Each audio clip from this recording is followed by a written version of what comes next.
say, but yeah, for the record, what is your reaction to hearing that Luka is not expected to play in Game 1?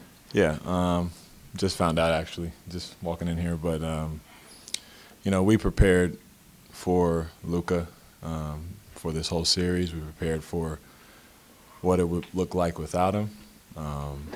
They're a team with a deep roster of guys who can make plays and have shown they can do that over time. And it doesn't mean that we're going to come into the game, any less, focused than we were had Luka played. So it'll be a dogfight regardless. What's the expectation of the group? What's the reaction to the expectation of the group for this specific playoff run, given how long you guys have been together and given where you guys are as a group? Well, for us, our goals have never changed regardless of the roller coaster ride of a season we've had. Since we started this group of guys a few years back, it's been nothing but achieving one goal. And part of that is you have adversity. You have times where it does not look good and it looks like, things are going the opposite direction. But we're hopeful that time we spent together the last 2-3 months of adversity has hardened a lot of different guys. A lot of our team hadn't really been in those kind of situations as much as a group. We were used to beating teams by a lot of points, and now we're in close games and different situations, and teams are playing us a certain way. I think we've grown a lot from that, and having to see that so often during the year, I think is no better way to prepare for playoffs than having gone through it like that. And our goal is to win a championship. Along those lines, Quinn said the other day he feels like, regardless of what results have happened or how they occurred, feels like the team is better now than it was a month ago. Why do you think that's the case?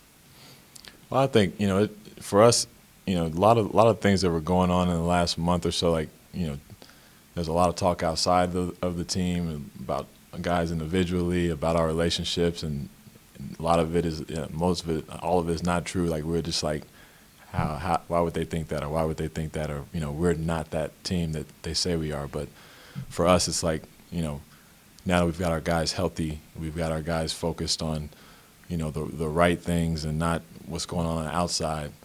We're now able to lock ourselves in and just go after something that we all want.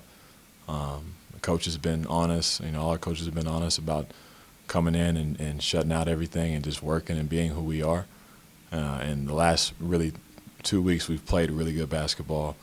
We're at a really high level. We had a couple good games against some good teams down the stretch. So we're excited about what we're going to. Now that you are healthy compared to the last 2 years, does it feel significantly different when you're not missing a Mike Conley or a Bojan Bogdanovic? Well, it does. It does. Because our group is so built on continuity and having our certain cogs in different positions to be able to make our team flow and be as successful as we can, allow guys to play their roles a little bit more as opposed to having to kind of step outside of that and be asked to do too much or whatever it may be.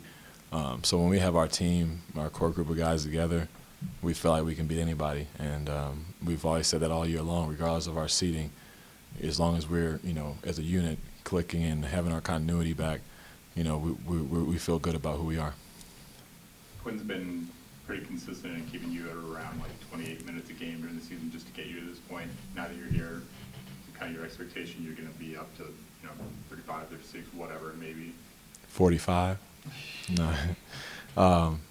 I'm excited, just because there's been a lot of times, a lot of games where I get going early and I have to come out. There's no, anybody else gets to continue to kind of go through that flow and hit 2 or 3 more shots or have a big quarter, and it's I'm the guy that always gets yanked out just because of the minutes restrictions, and so it was frustrating in that regard and not really being able to catch a flow of the game. And now that I feel like I can truthfully just go be myself and have fun and utilize those minutes the best I can to help the team. You said that your body started to feel better, which has contributed to the uptick of your play the last 3 weeks. Mm-hmm. How are you able to get your body to that point with no time off in the middle of March, kind of playing every other day? Yeah. How did you do that?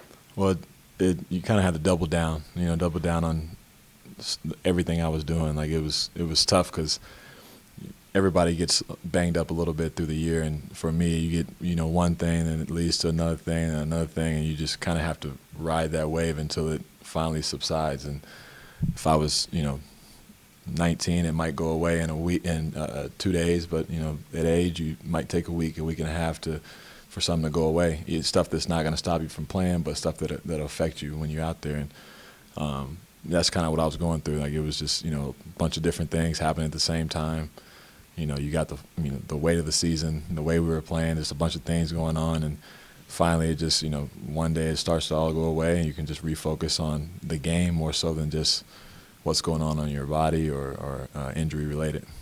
You guys haven't really had the chance to. Well, I guess last year you didn't know your opponent until later in this week. What's it kind of been like to focus on one opponent for an entire week leading into the playoffs?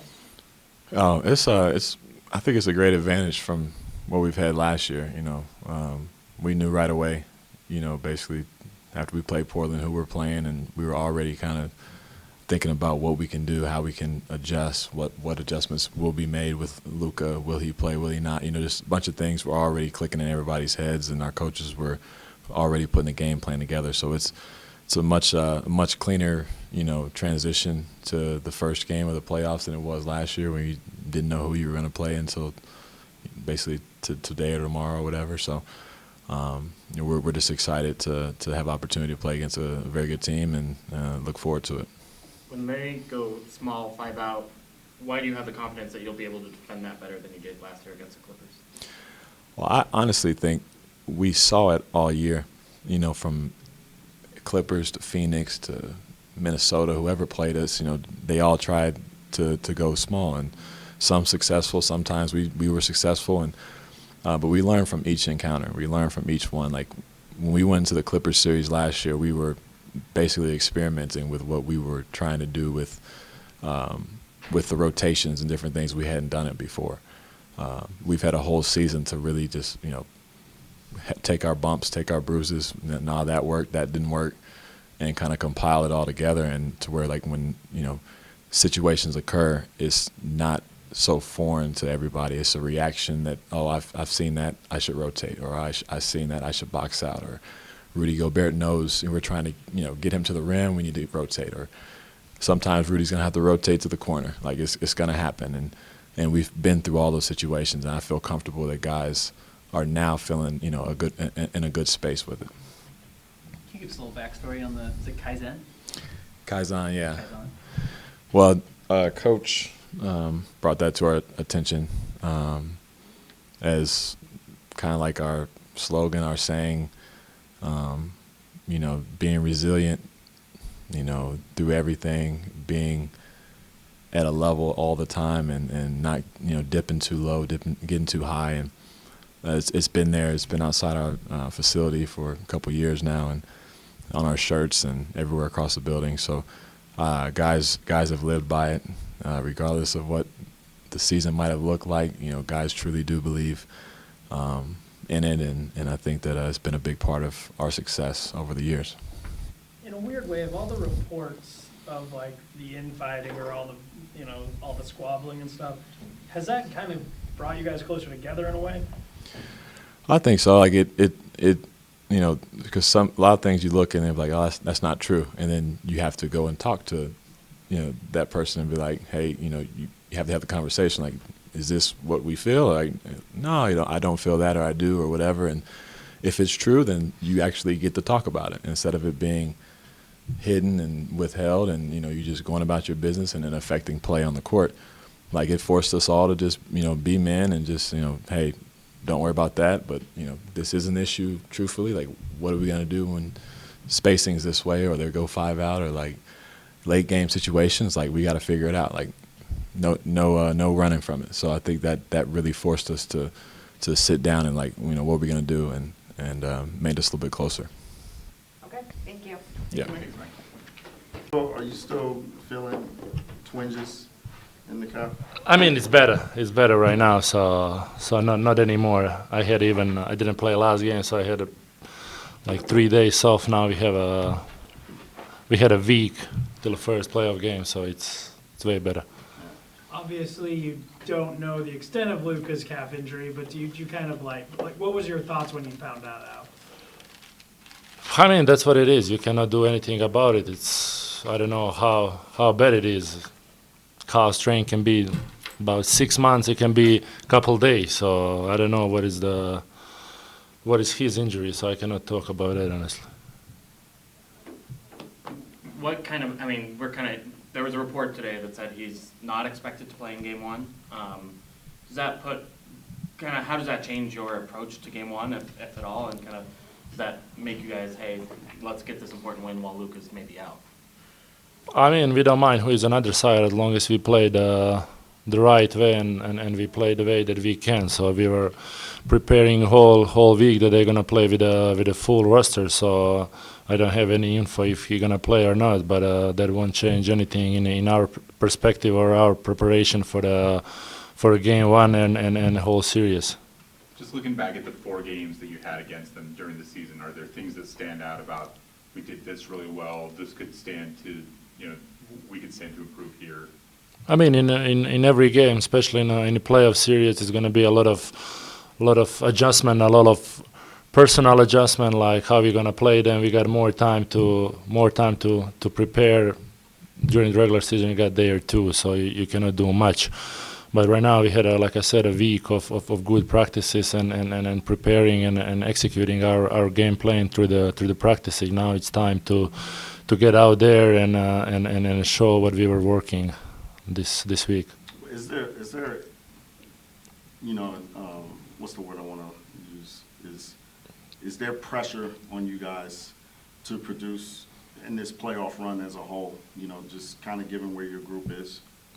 I mean, we can put pressure on ourselves, but I don't feel any pressure. We've been in this situation many times. We got a lot of experienced players, veterans in this team. Also, we all been in a lot of playoff series. So I don't feel any pressure. I don't know about the other guys. At the beginning of the year, we talked about kind of how you guys wanted to get more versatile this year during the regular season. Do you think you've done that and kind of been able to experiment with other ways of playing, or to what extent have you been able to do that? I mean, yeah, we had a lot of we weren't be able to stay healthy for a while, so we were trying different lineups over there, playing small, playing big. So we also work how they gonna guard us, if they're gonna play small or not. So I think that we got a lot of weapons also that we were saving for playoffs. All right. Thanks, Bojan. Thanks, Bojan.